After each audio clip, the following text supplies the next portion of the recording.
चाहिए और संतों की भांति राम नाम का जाप करना चाहिए। सत्संग के बिना विवेक नहीं होता और श्री राम जी की कृपा के बिना वह सत्संग सहज में मिलता नहीं। सत्संगति आनंद और कल्याण की जड़ है। सत्संग की सिद्धि प्राप्ति ही फल है और सब साधन तो फूल है। बिना अच्छे संगति के विवेक नहीं होता और भगवान की कृपा के बिना सत्य का ज्ञान संभव नहीं है। इस चौपाई के माध्यम से गलत संगति से बचने और अच्छे लोगों के साथ रहने की प्रेरणा मिलती है। धैर्य, धर्म, मित्र और नारी, इन चारों की विपत्ति के समय ही परीक्षा होती है।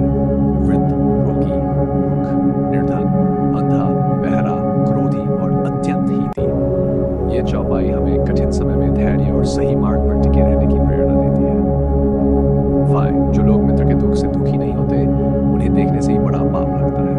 अपने पर्वत के समान दुख को धूल के समान और मित्र के धूल के समान दुख को सुमेरु बड़े भारी पर्वत के समान जाने। सैंड मुनिनाथ ने मिलकर कहा, हे भारत, सुनो, भावी हार बड़ी बलवान है। हानि लाभ, जीवन मरण और यश अपयश, ये सब विधाता के हाथ है। ये चौपाई मनुष्य को यह सिखाती है कि हानि लाभ और जीवन मरण सब भगवान के हाथ में है, लेकिन व्यक्ति को कभी निराश होकर नहीं बैठना चाहिए।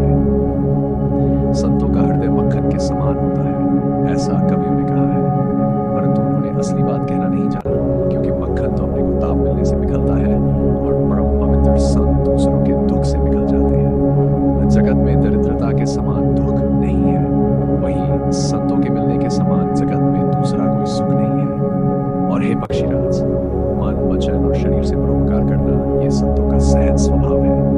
ना जो कुछ राम ने रच रखा है वही होगा। तर्क करके कौन शाखा विस्तार बढ़ावे, ऐसा कहकर शिव भगवान हरि का